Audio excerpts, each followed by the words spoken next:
Okay, today we are going to discuss about carbon and its compound.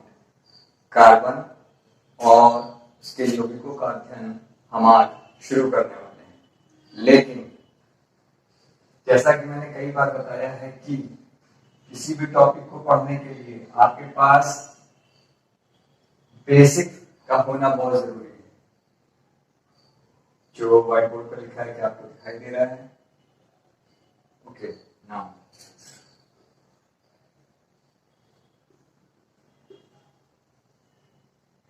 क्या अब ये आपको दिखाई दे रहा है? मैंने लिखा है कार्बन, हिंदी वाले यूपी बोर्ड वाले बच्चों के लिए जी कार्बन। तो हमारे चैप्टर का नाम है कार्बन और उसके यौगिकों का अध्ययन, इंग्लिश में carbon and its compound. Clear? सबसे पहली बात बेसिक से, जैसे मैं कह रहा हूं, कार्बन शब्द आपने डायरेक्ट तो सुना नहीं। जितनी बार मैं यहाँ कार्बन कार्बन बोल रहा हूं, आपके दिमाग में सिर्फ और सिर्फ एक बात घूम रही है, कार्बन डाइऑक्साइड। इसे छोड़कर कोई और चीज अभी आपके दिमाग में नहीं है। आप अभी छोटे क्लास में हैं तो आपको छोटे लेवल से सिखाया जाएगा, अदरवाइज ये स्टार्टिंग है ऑर्गेनिक केमिस्ट्री की, जो 11th 12th बीएससी तक आपके काम आने वाली है। वेरी इंपॉर्टेंट टॉपिक है, बहुत महत्वपूर्ण विषय है कार्बन। तो हम पहले कार्बन पर डिस्कस करेंगे, कार्बन को जानेंगे। कार्बन क्या है? कार्बन सिंबल होता है सी। ये आपने 9th में सीखा है, अपने 10th का बेसिक 9th है। 9th में आपने सीखा है कार्बन का सिंबल होता है सी। एटॉमिक नंबर कितना होता है? 6। Atomic number 6। अब एक चीज और पता है आपको, एटॉमिक नंबर अगर 6 है तो इनके न्यूक्लियस में नंबर ऑफ प्रोटॉन कितने हैं? Number of proton of carbon is 6। Clear? Number of electron also 6. Number of neutron 6. Clear?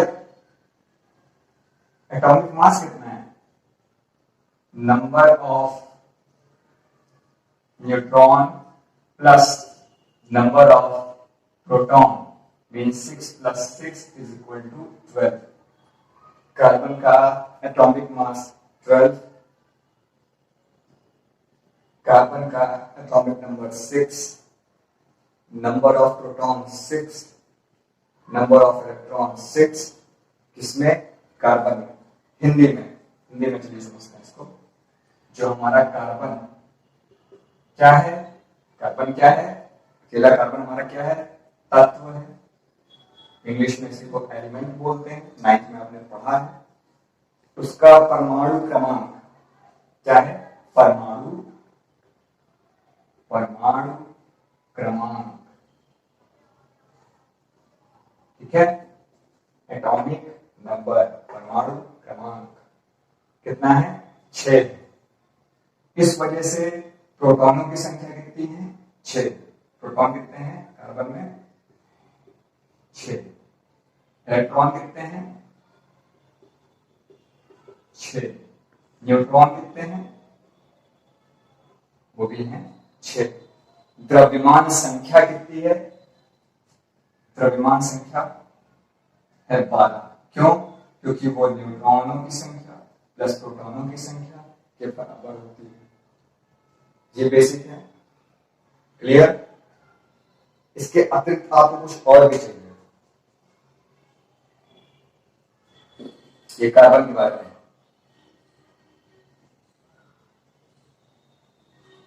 क्या चाहिए?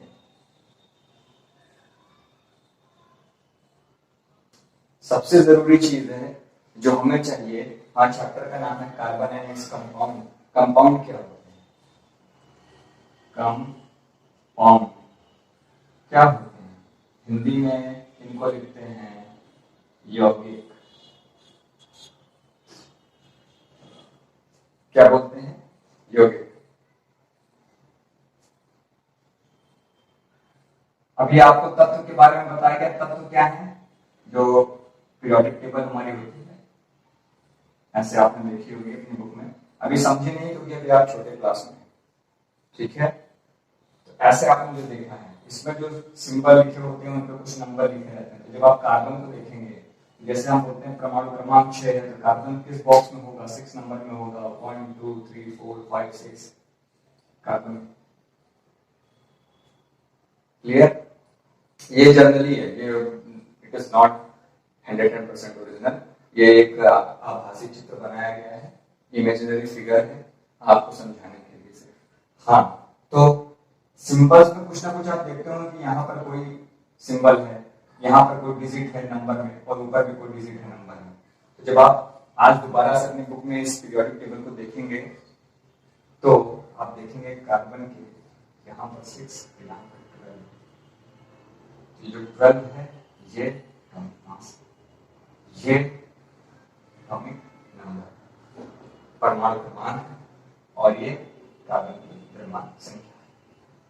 कितना हो गया? क्लियर? यौगिक क्या होते हैं, कंपाउंड क्या होते हैं? तो तत्व, कार्बन तत्व है, अकेला सी लिखा हुआ है। ऐसे ही ऑक्सीजन हम लिखते हैं, वो तत्व है। हाइड्रोजन हम लिखते हैं, वो तत्व है। नाइट्रोजन हम लिखते हैं, वो भी तत्व है। अकेले सिंबल के साथ में जब हम किसी परमाणु को प्रदर्शित करते हैं तो वो अकेला परमाणु तत्व है, एलिमेंट। क्या है? इंग्लिश में क्या है? एलिमेंट।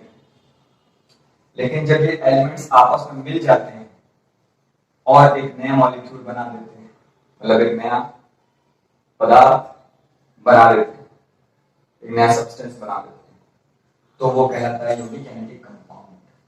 यानी कि चैप्टर में हम क्या पढ़ेंगे? कार्बन के बारे में, तो कार्बन के गुणों को, कार्बन की प्रॉपर्टी को तो पढ़ेंगे ही, साथ ही साथ कार्बन के द्वारा बनने वाले कंपाउंड्स, यौगिकों को पढ़ेंगे। यौगिक 2 एलिमेंट, 3 एलिमेंट मिलकर बनाते हैं। यौगिक 2 परमाणुओं से मिलकर, 3 परमाणुओं से मिलकर बनता है। यानी कार्बन को जब हम पढ़ेंगे तो हम कार्बन का किसी न किसी और के साथ रिएक्शन होकर जो बनकर तैयार है उसके बारे में जानेंगे। इतना क्लियर है? अब वापस से, जब टॉपिक शुरू हुआ, जब मैंने लिखा बोर्ड पर कि कार्बन एंड इट्स कंपाउंड, तो आपके दिमाग में एक उदाहरण चल रहा था, वो था कार्बन डाइऑक्साइड का। क्या था? CO2। ये जो है ना, ये एक कंपाउंड है, ये एक यौगिक है। नहीं, वापस सुनना, ये कार्बन कंपाउंड नहीं बोल रहा हूं मैं सिर्फ ये बोल रहा हूं कि ये एक सब्सटेंस, ये एक यौगिक है, एक गैस। 2 अलग अलग तत्व मिल रहे हैं, 2 अलग अलग एलिमेंट मिल रहे हैं। कौन मिल रहा है भाई? कार्बन मिल रहा है और ऑक्सीजन मिल रहा है। ये एक एग्जाम्पल है। क्या ये कार्बन कंपाउंड में आएगा? कंपाउंड है। क्लियर?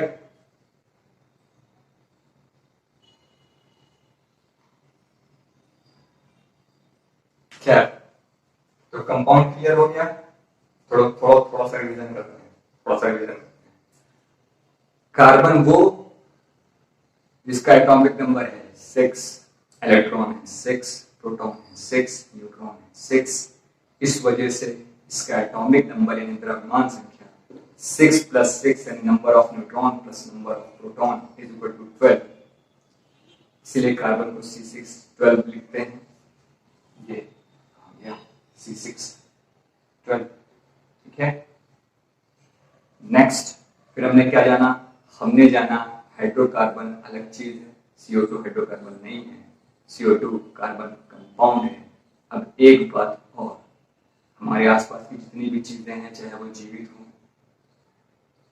अजीवित, सजीव या निर्जीव, उनमें लाइफ हो या लाइफ ना हो, सभी चीजों में कार्बन पाया